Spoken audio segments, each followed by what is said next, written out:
Hello, hello. How are we? Roma-Empoli. It's been a nice morning. Got my little, morning robe on. I'm hanging out. Took care of the backyard. Swept up the leaves so I don't get another flood in my basement. What else?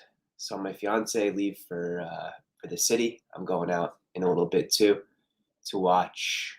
I'm going to be watching Roma-Empoli, of course, but then I'm also going to be at the IFTV studio for Atalanta Milan.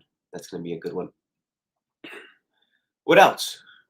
Pellegrini extension till 2026, 5-year contract. We see our captain. He wants to stick around. He wants to be part of this project. And what better than having a really good Roman player in charge of things and holding it down, making things happen, providing that balance between the midfield and the attack. And I think he's so good at that role. And yeah, you got to give it to Mourinho. I know it's becoming repetitive, and you can see like on Twitter, everyone's posting Mourinho press conference quotes, and it does very well for engagement. And I think that's because people take seriously what he's saying. And what else can you say from that?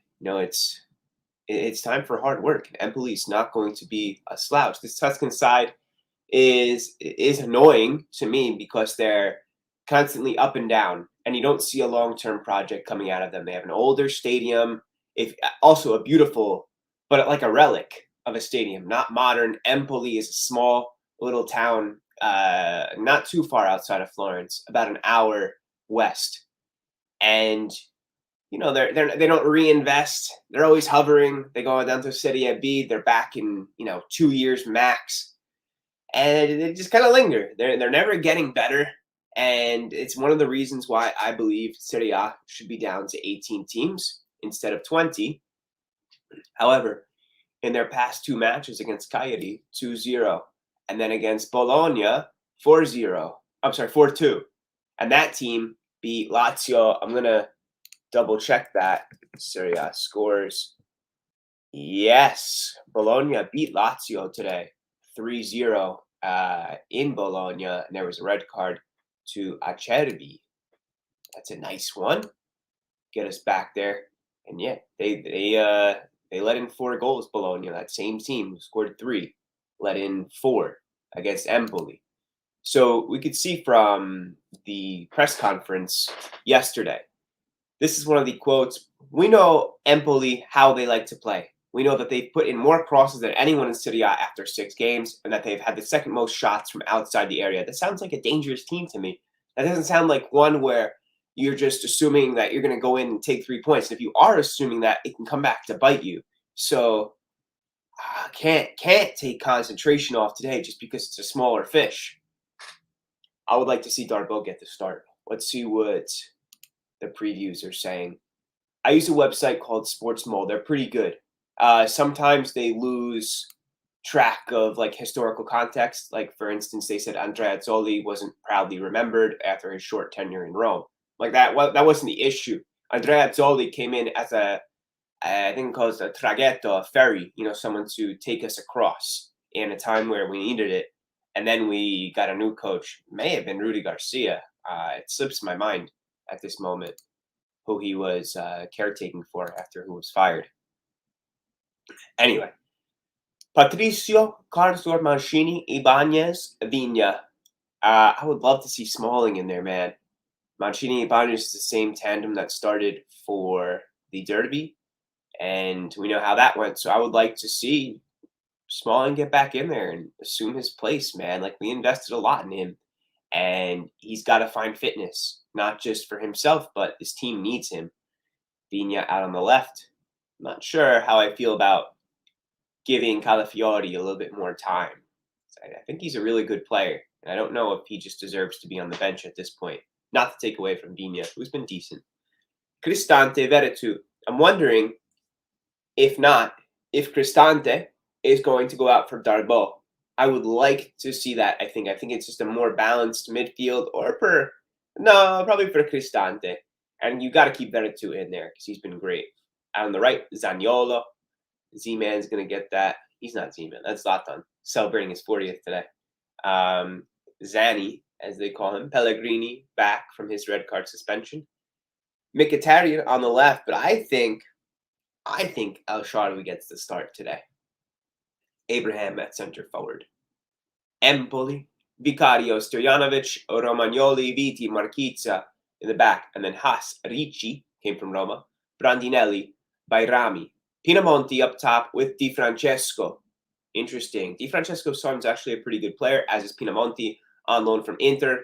I think he has scored in his past his past 3 matches against Roma, he scored 2 goals. So, all right. So, Empoli have let in only 2 goals in their past 2 matches. So, it's time to get 3 points. Yikes. Just, I'm slightly nervous because you can't take for granted that you kind of got to get back on the horse. I'm going to take the screen for a second and go through some of the pre-match stuff from Mourinho. Share screen. Thank you. Okay.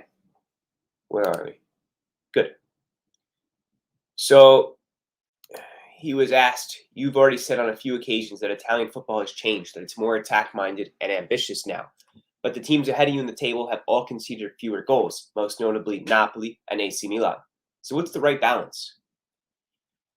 At the end of it, he says, you all know that I'm results-oriented, that the result is really the key thing. But you can try to blend results with playing with that right balance. It seems to me, most Serie A teams want to do that and want to play good football. He says that balance is at the base of everything. It's impossible to get to the top of the table if your team isn't well balanced. And I have seen that. This isn't just a counter-attacking Mourinho side. This is balanced throughout the whole team. We just need a little bit more of a solid defense for sure. And then he talks about sticking with Cristante or Darboe, and he says, look, Darboe came to me in the offseason. He's like putting this pressure on himself. I need to step up. I'm not a Primavera player anymore. This is the exact quote.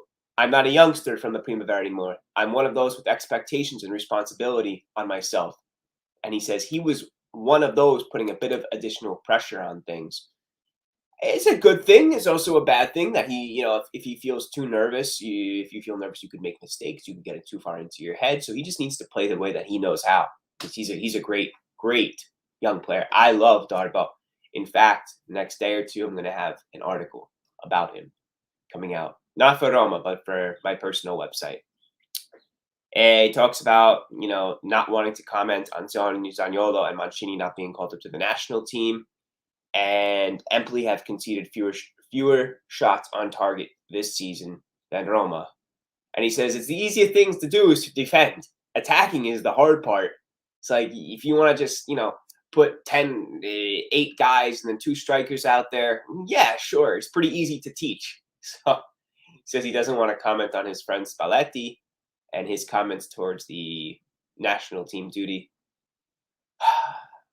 And then one of these, neither of you or Empoli have drawn this season. Just a coincidence? He says, I think so. A lot of the time, the difference between a win and a draw isn't about philosophy or ambition. It's just in the details. For example, against Sassuolo, we scored in the 90th minute. Yeah, good shot, Mo. And then anything else, crazy interesting? The fans are going to pack out the Olimpico once again tomorrow. And yeah, great stuff. And then on to Pellegrini. So let's see, we got any comments in? I'm going to take this off screen share. Predictions. I want to see Roma get 3 goals. I want to see them really put it in against Empoli and start to flex their muscles. I don't entirely trust them though. Back to that. And I think it's got to be a big game from the midfield. One thing I would like to see them do, which we didn't see too much in the derby, although we outplayed Lazio, was some interceptions. If we go back to that first goal, which haunts me, right?